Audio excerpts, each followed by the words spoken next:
I always thought home meant security. For me, it was that two-story colonial with the blue shutters on Maple Street, the house where I grew up, the house where my mother took her last breath, and ironically, the house that taught me that family promises are sometimes just empty words. Where are you watching from today? Comment down below.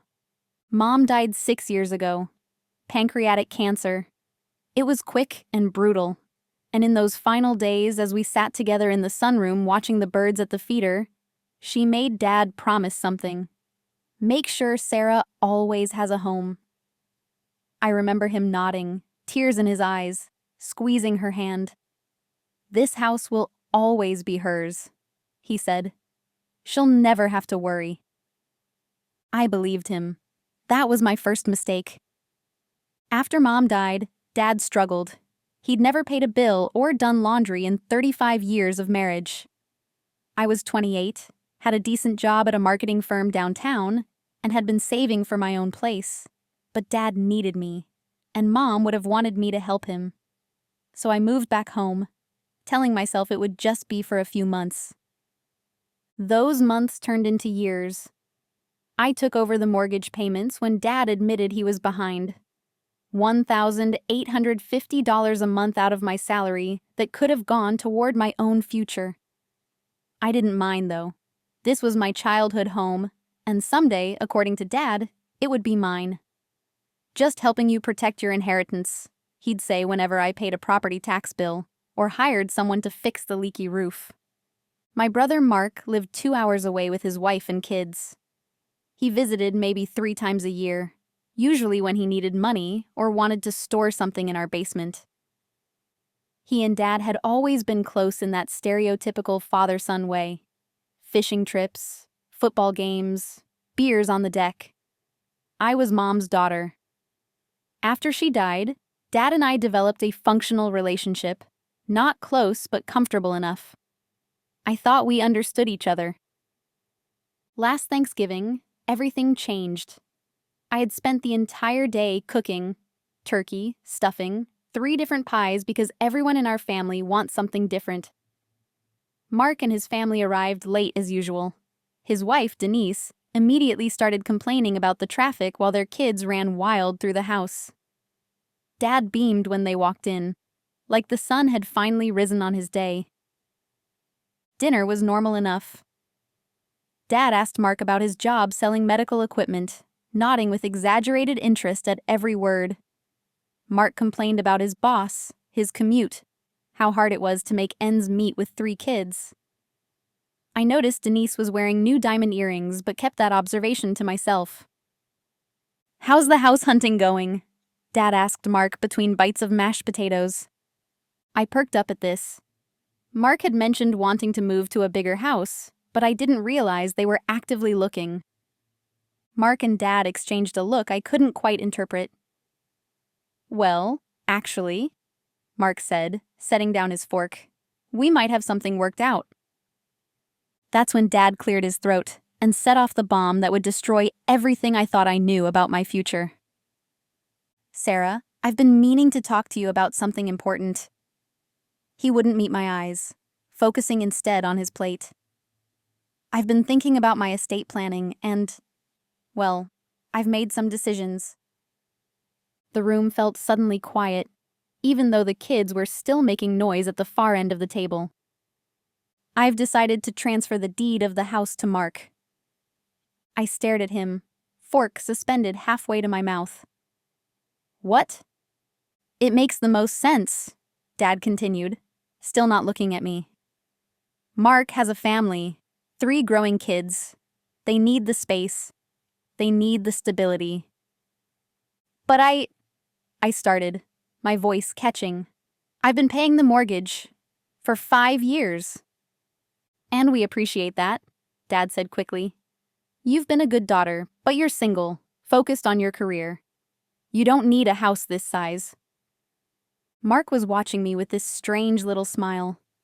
Not quite smug, but satisfied. Like he'd won something he'd been competing for all along. "When?" was all I could manage to ask. "We've already started the paperwork," Dad said. Should be finalized after the new year. We're so excited, Denise jumped in. The kids will each have their own rooms, and I've already been looking at paint samples. That kitchen needs a complete overhaul, of course. I sat there, feeling like I'd been punched in the stomach, while they discussed their renovation plans for my home. The home I had been maintaining, cleaning, paying for, all while believing a lie. Of course you can stay until you find a place, Mark said generously. We won't be moving in until spring, probably. Gives me time to finally fix the place up properly. Something in his tone made me realize this wasn't a sudden decision. How long have you been planning this?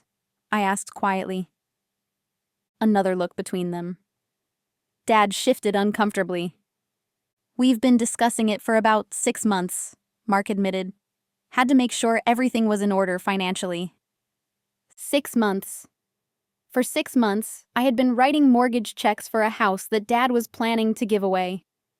6 months of me fixing the dishwasher, repainting the fence, weeding Mom's garden, all for a home that was being pulled out from under me. And no one thought to tell me? My voice was barely audible now. We didn't want to upset you until everything was settled, Dad said. I looked around the table, at Dad, unable to meet my eyes, at Mark and his satisfied expression, at Denise already mentally renovating my mother's kitchen. I thought about Mom in the sunroom, making Dad promise. I thought about 5 years of payments that could have gone toward my own place. I excused myself and walked out to the porch, my dinner forgotten. The night air was cold, but I barely felt it. Inside, I could hear them resume talking, as if my exit was a minor interruption to their exciting plans. That's when I noticed Mark's car in the driveway, loaded with boxes. They weren't just coming for Thanksgiving dinner. They were coming to start measuring, planning, deciding what parts of my life they would keep or discard. I took a deep breath of the cold November air and made a promise to myself. This betrayal would not break me.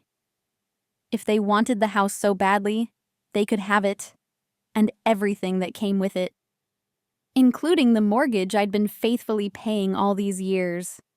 I just didn't know yet how I would make them understand what they'd done. But standing there on the porch of what I now realized had never truly been my home, I felt something shift inside me. A lifetime of being the accommodating daughter, the responsible one, the one who sacrificed. It was over. They had taken the house from me, but in doing so, they had unknowingly set me free. I wiped a tear from my cheek and went back inside to finish a Thanksgiving dinner that tasted like ashes. But in my mind, I was already packing my things and planning my escape. Not just from the house, but from the role I'd been playing my entire life. The week after Thanksgiving was a blur. I went through the motions at work, smiling when necessary, making deadlines, but inside I was screaming. Every night I'd come home, not my home anymore, apparently, and look at everything differently. The banister my mom had insisted on keeping natural wood when Dad wanted to paint it.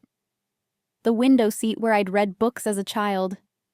The marks on the kitchen doorframe where Mom had measured our heights growing up.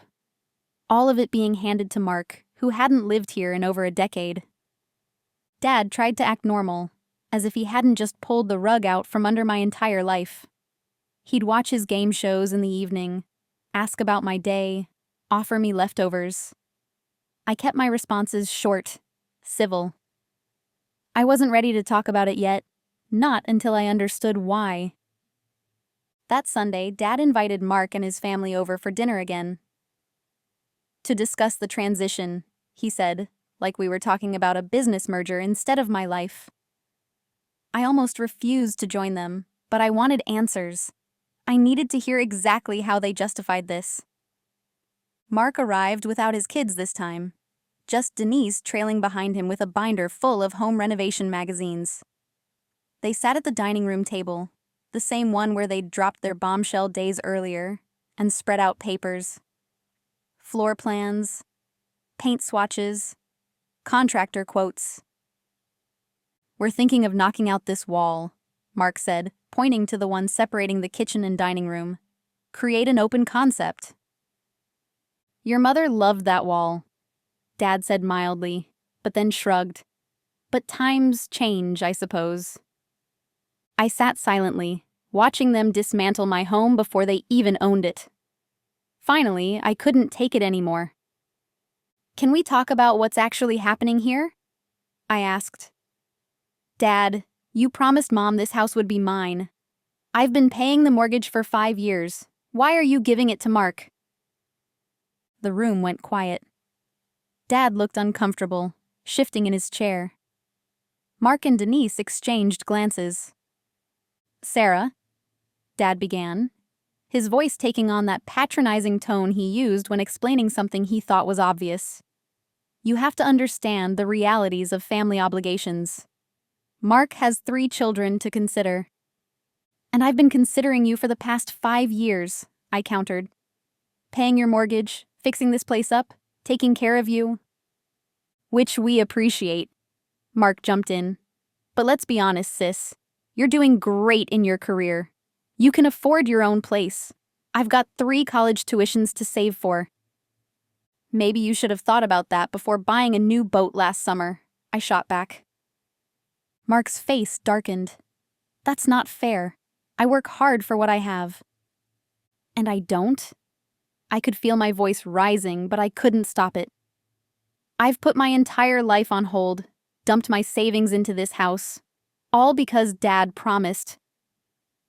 Promises have to adapt to circumstances. Dad interrupted. Sarah, you're single, focused on your career. This is a family home. It needs a family in it. There it was. The real reason, laid bare in all its sexist glory.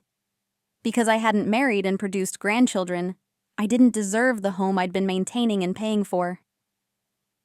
I'm not family? I asked quietly. Dad had the decency to look ashamed, but he pressed on. Of course you are. But Mark needs this more than you do. His job isn't as stable as yours. The market in their area is too expensive. They're practically living paycheck to paycheck. I stared at Denise's designer purse sitting on the counter, at Mark's expensive watch gleaming on his wrist. Paycheck to paycheck, I repeated flatly. Everyone struggles in different ways, Denise said, her voice syrupy sweet. We've had to make sacrifices you can't even imagine. Like what? Downgrading to domestic champagne? The words flew out before I could stop them. See, this is why we didn't tell you earlier, Mark snapped. You always make everything about you. This is what's best for the whole family. This house is the only thing Mom left me, I said, my voice breaking despite my efforts to stay composed. And you're taking it away. How is that what's best for me? You're being dramatic, Dad sighed. No one's taking anything away. We're just reallocating family resources where they're needed most. You can find a nice apartment, maybe even a condo someday. A condo, I repeated. While Mark gets a 4-bedroom house with a yard, for free. It's not for free, Mark protested. We'll be taking over the mortgage. After I've paid down the principal for 5 years. After I've put at least $30,000 into repairs and upgrades. Dad stood up, his patience visibly wearing thin. Sarah, this decision is made. I was hoping you'd be more understanding. Your mother would want us all to get along. Don't you dare bring Mom into this, I said, my voice deadly quiet. She made you promise this house would be mine. You're breaking that promise. The room fell silent again. Dad couldn't meet my eyes. We should really talk about the closing timeline, Denise said brightly, trying to change the subject. We're hoping to be moved in by April. That gives Sarah plenty of time to find a place, right? I looked at her perfectly highlighted hair and manicured nails, already claiming my space, erasing me from the picture. Later that evening, after they'd left, my Aunt Beth called. Dad must have told her about our tense dinner. Sarah, honey, she said, her voice gentle but firm. Sometimes we have to be the bigger person. Family harmony is more important than any house.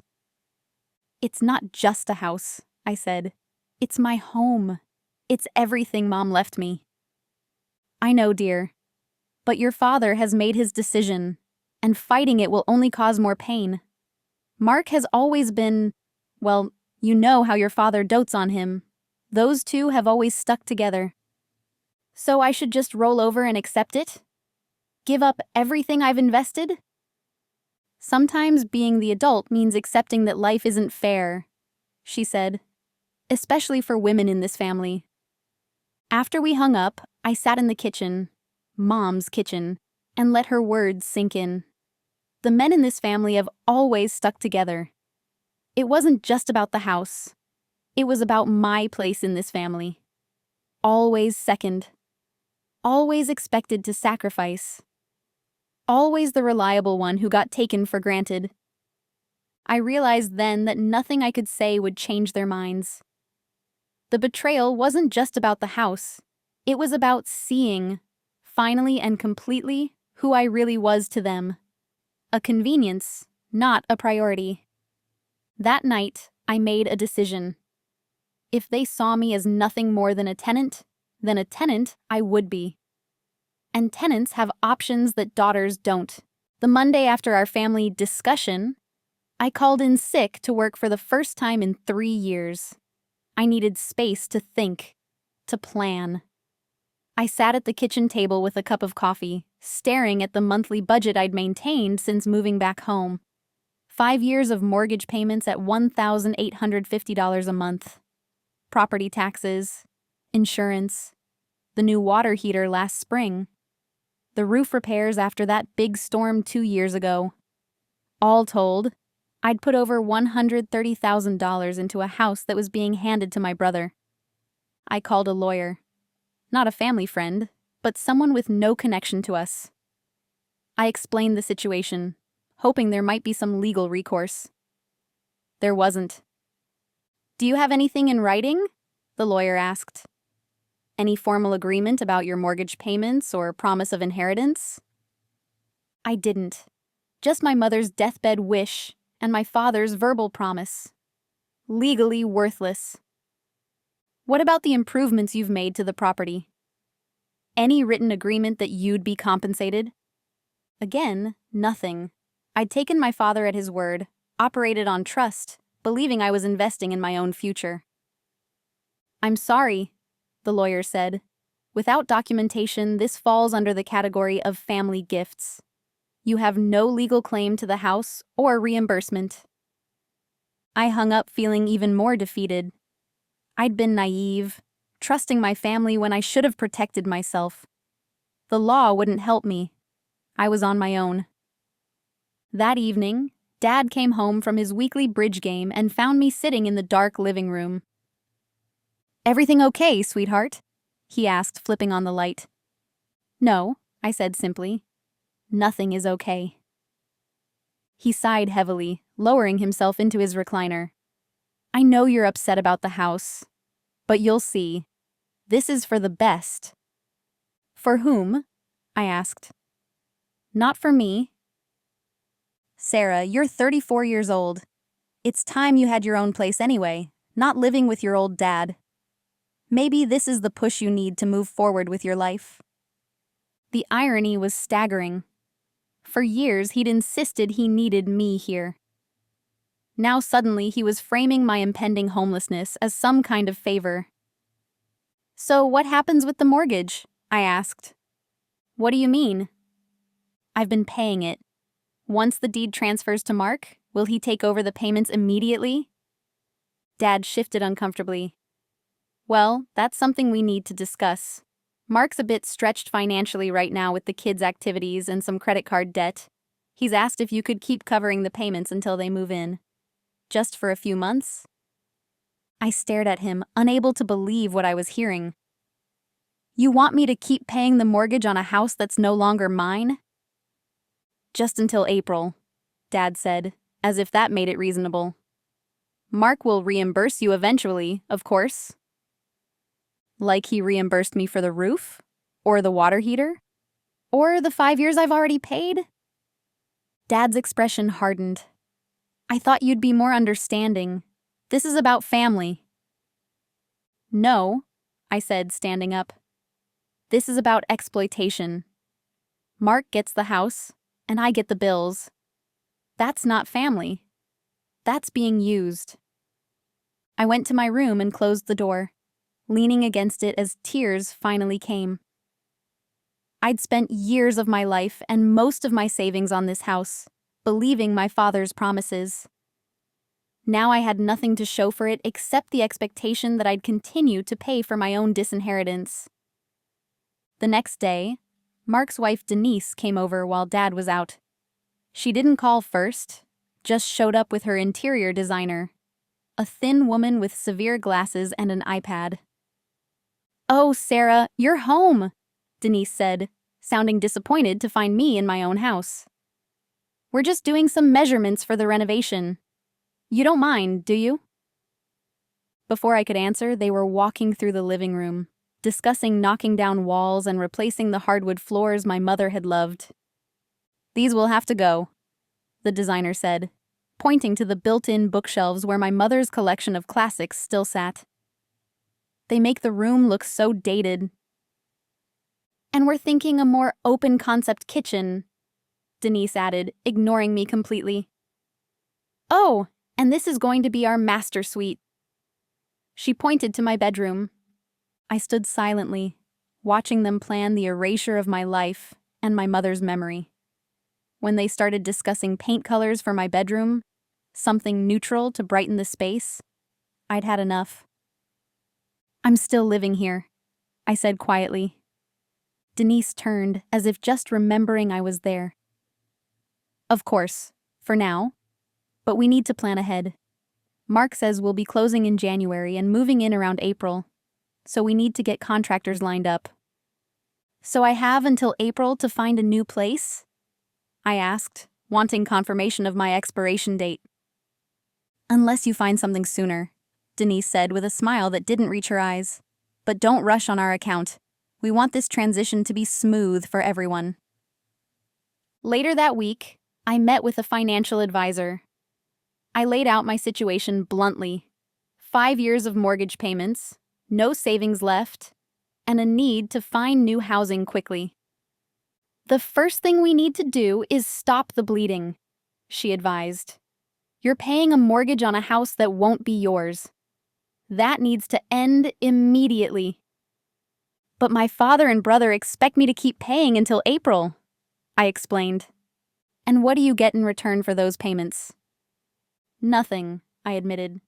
"Just the right to stay a little longer in a house they're taking from me." She looked at me over her glasses. "Would you pay rent to someone who treated you this way?" I shook my head. "Then why pay a mortgage for them?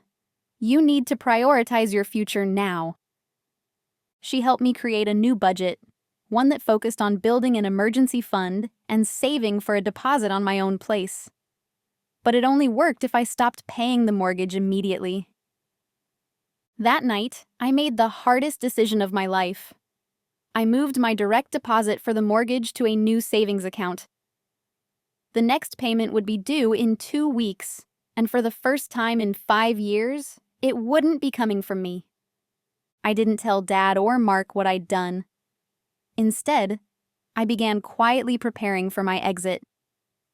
I researched apartments, sorted through my belongings, deciding what to keep and what to let go. I packed my mother's photo albums and personal mementos first, storing them in plastic tubs that I moved to a small storage unit I rented. Each night, another box disappeared from the house. Another piece of my life extracted from the place I'd foolishly believed would always be mine. I did it quietly, methodically, while Dad watched TV downstairs, oblivious to my silent rebellion. Mark called several times that week, asking about paint colors and whether the dining room chandelier was included with the house, or if I'd be taking it, the chandelier my mother had saved for 3 years to buy. I told him blandly that I hadn't decided yet what I'd be taking. He reminded me that structural fixtures were legally part of the property. I hung up without responding. 2 weeks passed. The mortgage payment due date came and went. I held my breath, waiting for the dam to break, for the consequences of my decision to come crashing down on all of us. But I felt something else, too. Something unexpected. Power. For the first time since Thanksgiving, I was taking control of my own life. If they wanted the house so badly, they could have it, and the financial responsibility that came with it. I was done paying for my own betrayal. It took exactly 17 days for them to notice. The bank sent a late payment notice, not by email, which would have come to me, but by mail to the house. Dad brought it in with the rest of the mail, tearing it open absently as he sorted through bills and flyers. I was in the kitchen making dinner when I heard him gasp. "Sarah?" His voice trembled slightly. "What is this?" I turned from the stove, wooden spoon in hand, to see him holding the notice, his face pale. "Looks like a late payment notice," I said calmly, turning back to the pasta sauce I was stirring. "But you always pay the mortgage. Did you forget this month?" I took a deep breath and faced him. I didn't forget. I decided not to pay it. The confusion on his face would have been comical if the situation weren't so painful. "What do you mean, you decided not to pay it?" "Sarah, your credit is not tied to this mortgage," I finished for him. "The loan is in your name, Dad, not mine. I've been making payments on your behalf all these years." He stared at me, the reality slowly dawning on him. "You're doing this deliberately? To punish me?" "No, Dad. I'm doing this to protect myself. Why should I keep paying for a house that's being given to Mark? I need to save for my own place now." His face flushed red. "This is childish, Sarah. I never raised you to be vindictive. And I never expected to be betrayed by my own family," I countered. "Actions have consequences. You and Mark decided to take away my home. Now you get to figure out how to pay for it." Dad stormed out of the kitchen, phone already in hand. I knew he was calling Mark. Part of me felt guilty. I'd never defied my father like this before. But another part, a stronger part, felt relief. The truth was finally out in the open. Less than an hour later, Mark's car screeched into the driveway. He burst through the front door without knocking, waving the late notice I'd seen earlier. "What the hell is this?" he demanded, finding me in the living room where I was calmly reading a book. "A mortgage statement," I replied, not looking up. "Why wasn't it paid?" I finally met his gaze. "Because I didn't pay it." Mark's face contorted with anger. "You know we're in the middle of transferring the deed. This could affect the whole process." "That sounds like a problem for the new owners," I said, returning to my book. Mark snatched it from my hands. "This isn't a joke, Sarah. Dad said you're refusing to pay anymore.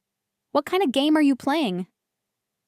I stood up, suddenly tired of pretending this was normal, that I hadn't been wronged. "No game, Mark. Just reality. You want the house? It comes with a mortgage. From now on, that's your responsibility." "But the transfer isn't complete yet. We agreed you'd keep paying until April." "No, you agreed. I never did. I've paid over $130,000 into this house based on Dad's promise that it would be mine someday. That promise has been broken, so my payments are stopping. Simple as that." Dad appeared in the doorway, his face ashen. "Sarah, please. We can work something out. Maybe Mark can reimburse some of what you've put in." Mark whirled on him. "What?" "Dad, we can't afford that. We're already stretching to take over the mortgage." I laughed bitterly.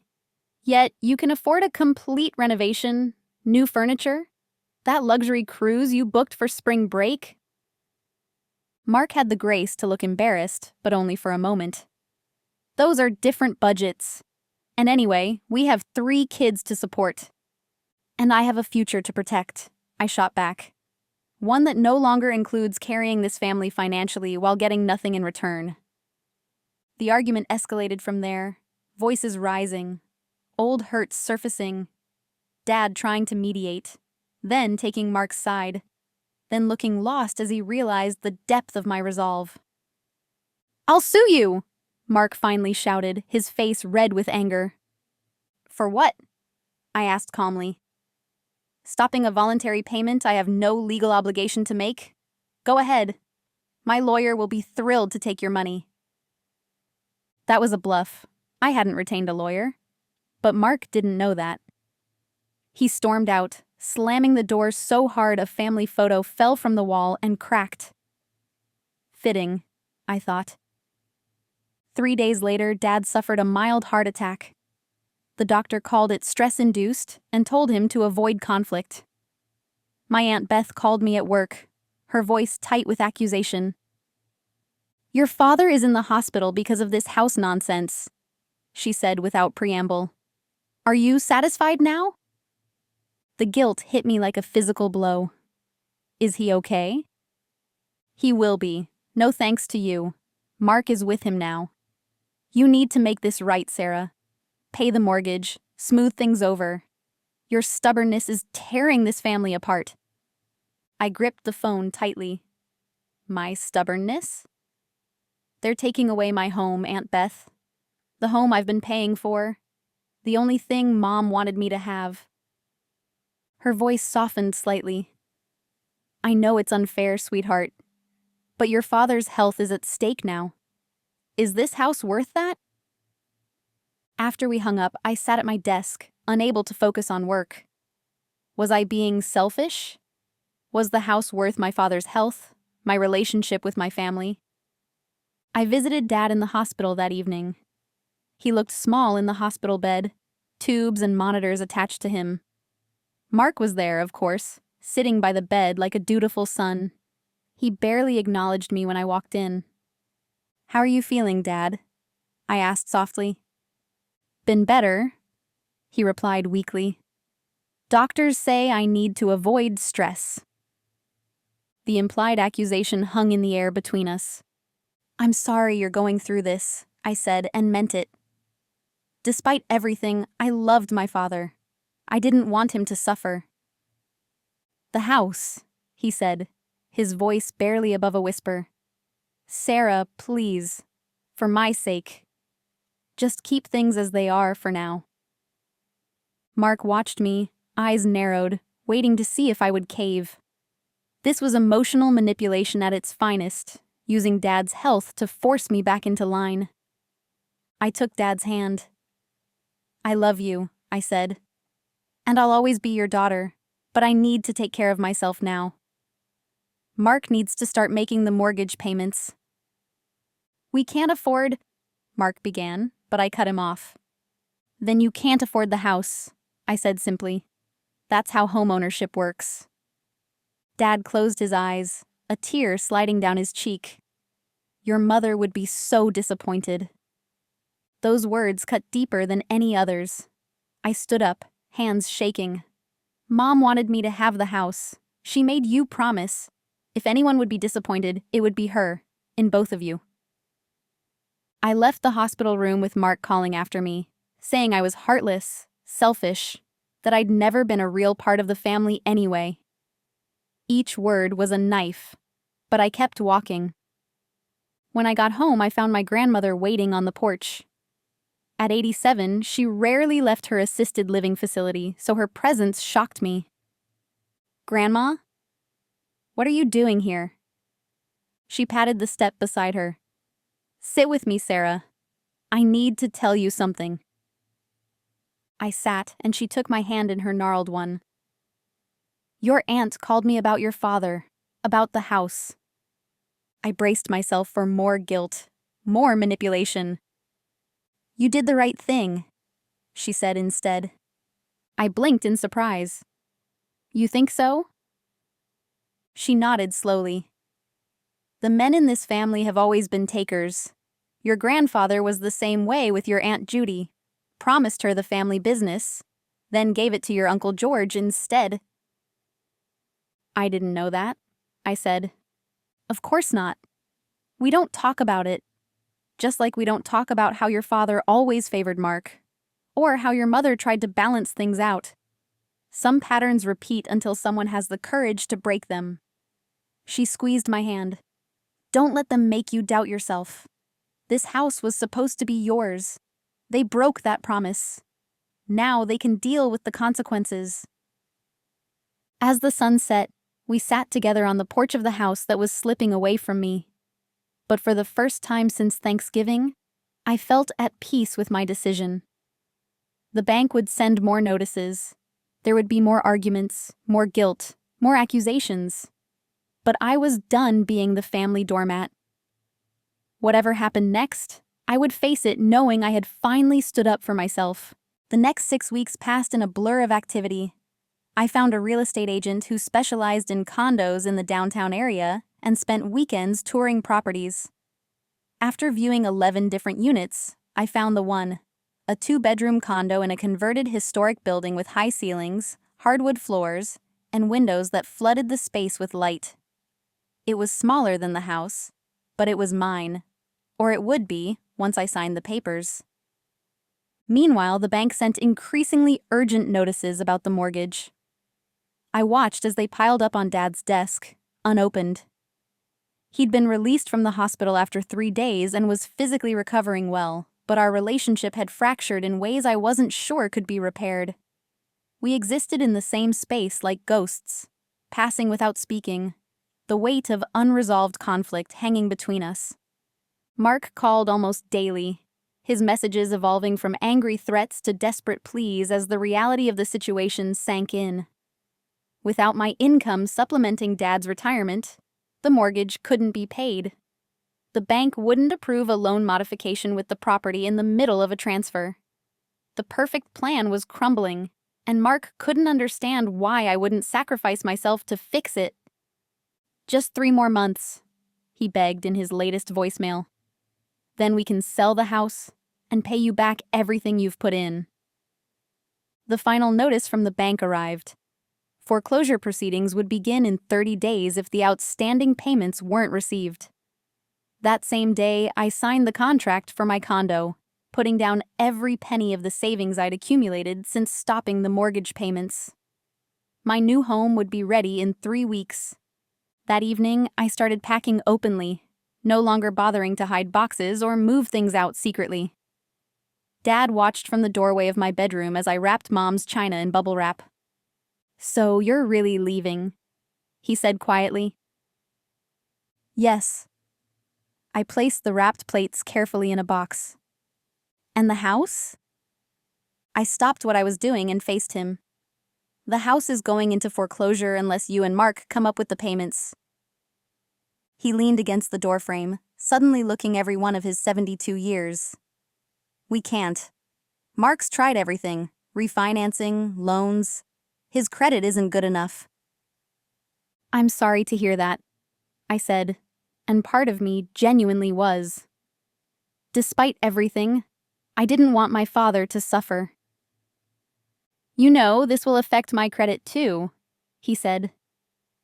"At my age." I nodded. "I know. And you're okay with that? With what this will do to our family?" I set down the plate I was holding. "Dad, this family was broken the moment you and Mark decided to take away the only thing Mom wanted me to have. The moment you valued his needs over my years of sacrifice. The moment you expected me to keep paying for something you were giving to him. I'm not the one who destroyed this family." He didn't respond for a long moment. Then, softly, "Your mother would have found another way." "Maybe," I agreed, "but she's not here, and she trusted you to keep your promise to her." The day I moved out was unseasonably warm for February. I hired movers for the furniture I'd purchased myself over the years. My bed, my dresser, a bookcase that had been in my apartment before I moved back home. I left behind anything Dad had bought, anything that had been part of the house when I was growing up. It wasn't mine to take, not anymore. Dad watched silently from the porch as the movers loaded the truck. I made one final sweep through the house, checking drawers and closets for anything forgotten. In my mother's sewing room, the one space that had remained untouched since her death, I found a small wooden box I'd never seen before, tucked behind her fabric stash. Inside was a letter addressed to me in her handwriting. With trembling hands, I opened it.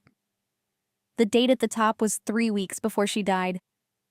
My dearest Sarah, if you're reading this, I've been gone for some time. I asked your father to give you this letter along with the house, but knowing him, he may have forgotten. He means well, but sometimes he doesn't see what's right in front of him. This house has been my joy, but more than the building itself, the joy has been creating a home for the people I love. I wanted you to have it because I know you'd honor that tradition. But Sarah, a house is just walls and a roof. A home is where you feel safe, loved, and true to yourself. Whatever happens after I'm gone, remember that you carry home within you.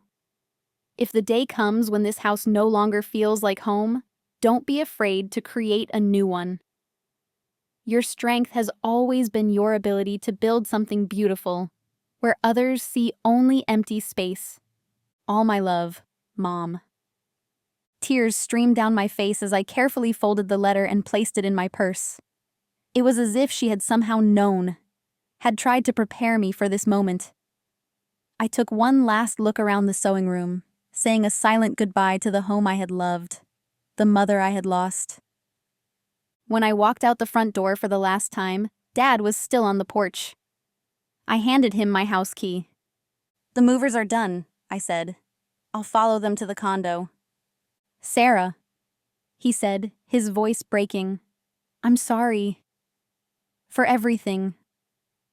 I looked at him, this man who had been my father for 34 years, who had broken the most important promise he'd ever made. "I know," I said simply. "I hope you and Mark figure things out." A month later, I was settling into my new condo, arranging my mother's china in the built-in cabinet, when my phone rang. It was Mark.